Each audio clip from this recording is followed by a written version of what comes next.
Adin Katalino, Macuramen Kasaruga, Sengat Kak Jubata.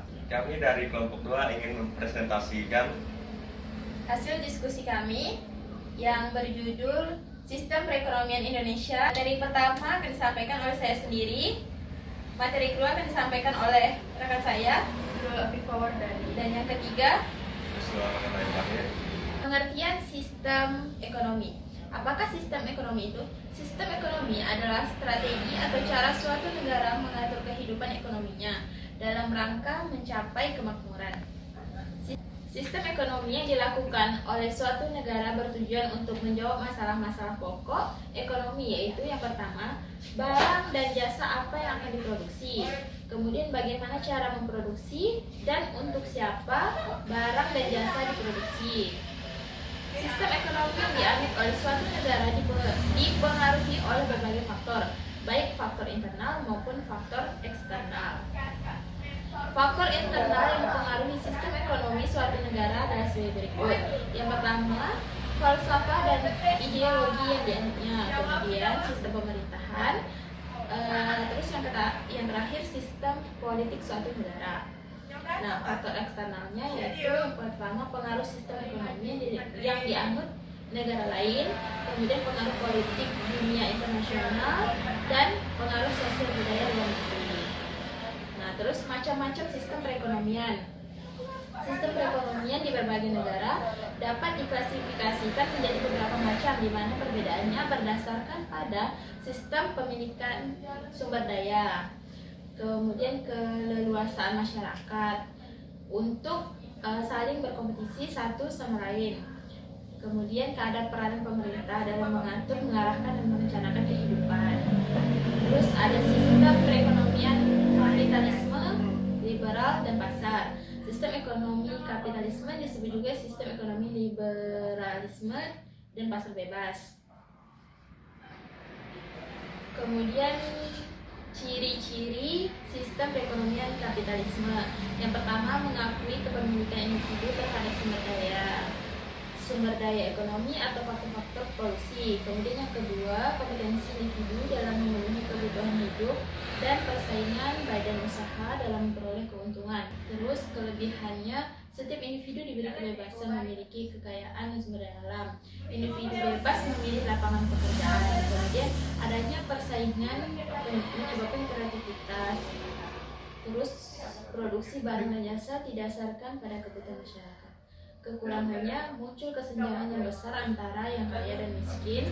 Kemudian yang kedua, mengakibatkan munculnya monopoli dalam masyarakat. Kemudian yang ketiga, kebebasan mudah disalahgunakan. Terus sistem ekonomi sosialisme atau komunisme atau etatisme. Terus ciri-cirinya, yang pertama, dalam masyarakat sosialis, hal yang menonjol adalah kolektivisme atau rasa persamaan. Kemudian yang kedua, alokasi produksi. Ketiga, negara memiliki peranan penting dalam kegiatan perekonomian. Yang keempat, pemerintah membantu kebebasan individu. Terus sistem ekonomi komando. Sistem ekonomi komando atau terpusat sering digunakan untuk mengembangkan sistem ekonomi di mana barang-barang dimiliki secara bersama-sama dan didistribusikan untuk kepentingan bersama sesuai dengan kebutuhan anggota masyarakat. Ciri-cirinya, semua unit bisnis mulai dari yang kecil hingga yang besar dimiliki oleh pemerintah dengan tujuan pemerataan ekonomi dan kebersamaan. Kemudian prinsip keadilan yang dianut, yaitu setiap orang menerima imbalan yang sama. Kemudian campur tangan negara dalam kegiatan ekonomi sangat dominan. Kemudian ada sistem ekonomi syariah. Sistem ekonomi syariah sangat berbeda dengan ekonomi kapitalis, sosialis, maupun komando. Sistem ekonomi syariah bertolak belakang dengan kapitalis yang lebih bersifat individual, sosialis yang memberikan hampir semua tanggung jawab kepada warganya, dan komando yang ekstrim. Perekonomian dalam syariah harus mampu memberikan kesejahteraan ke keluarga. Pengembangan sektor swasta secara terkendali. Sistem ekonomi Pancasila di negara kita juga memberikan peluang seluas-luasnya bagi berkembang individu sesuai dengan kemampuan dan bakat masing-masing. B. Dilematis sistem ekonomi campuran. Ekonomi merupakan salah satu negara yang menganut sistem ekonomi campuran. Sistem ekonomi campuran tersebut timbul selalu akibat dari kegagalan sistem ekonomi pasar yang terlalu ketat. Demikian juga dengan sistem ekonomi terencana yang tidak mampu menghilangkan kelas-kelas dalam masyarakat sehingga muncullah sistem ekonomi campuran. Kemudian sistem perekonomian Indonesia mengarah kepada suatu bentuk sistem baru yang disebut sistem ekonomi Pancasila sesuai dengan filsafat dan pandangan hidup dari negara kita. Pasar dan sebagian lagi dapat perencanaan pemerintah pusat. Perekonomian Indonesia mengarah sistem ekonomi Pancasila memiliki ciri sebagai berikut. Yang pertama, pemilihan barang konsumsi bebas terkendali. Lalu ada pemilihan faktor produksi negara, swasta, dan koperasi. Lalu ada mekanisme pembentukan harga barang, pasar terkendali. Yang keempat, mengambil keputusan desentralisasi musyawarah untuk mufakat. Lalu yang terakhir, intensif material dan moral mengenai sistem perekonomian Indonesia saat ini. Maka dari kenyataan itu, sudah saatnya para ekonomi kita mencoba mendaur ulang sistem ekonomi yang akan dijalankan di Indonesia di masa yang akan datang. Kedepannya diharapkan kepada negara kita untuk tidak menerapkan secara mentah-mentah dan membabi buta sistem ekonomi yang berasal dari negara asing yang jelas-jelas telah menyengsarakan rakyat Indonesia. Kebijakan ini dilatar belakangi oleh naiknya harga minyak dunia. Anggaran subsidi BBM dialihkan ke subsidi sektor pendidikan dan kesehatan, serta bidang-bidang yang mendukung peningkatan kesejahteraan masyarakat. Kebijakan kontroversial pertama itu menimbulkan kebijakan kontroversial kedua, yakni bantuan langsung tunai atau BLT bagi masyarakat miskin. Kemudian pemerintah mengadakan Indonesian Infrastructure Summit pada bulan November 2006 lalu yang mempertemukan para investor dengan kepala-kepala daerah.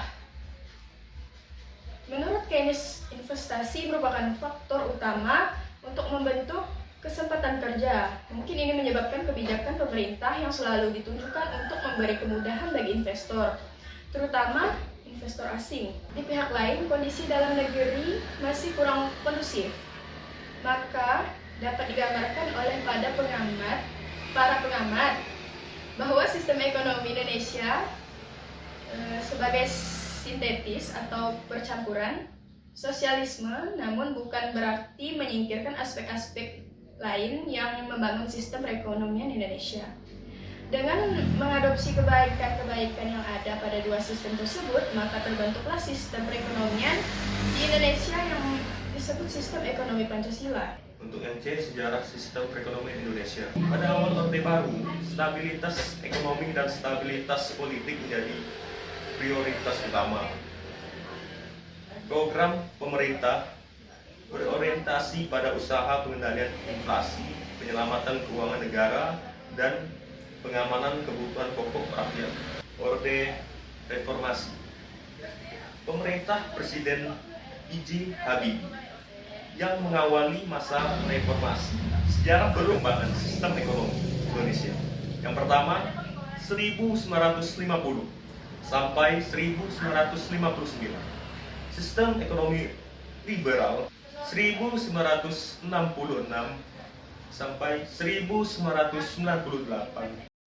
Sistem ekonomi Pancasila, demokrasi ekonomi, pengaturan perencanaan pengawasan bumi, air, dan kekayaan alam yang terkandung dalam bumi dan yang merupakan pokok bagi kemakmuran rakyat, etatisme, penguasaan negara. Ruang lingkup perekonomian Indonesia.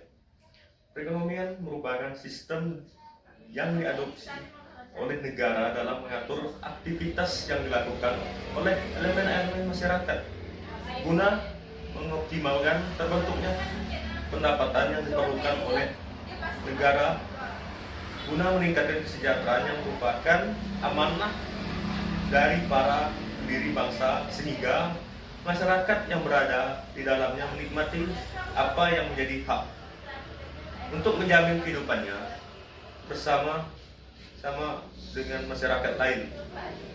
Bagi para pembisnis, pegawai, tentara, polisi maupun masyarakat pada umumnya, tanpa terkecuali masa demokrasi terpemimpin.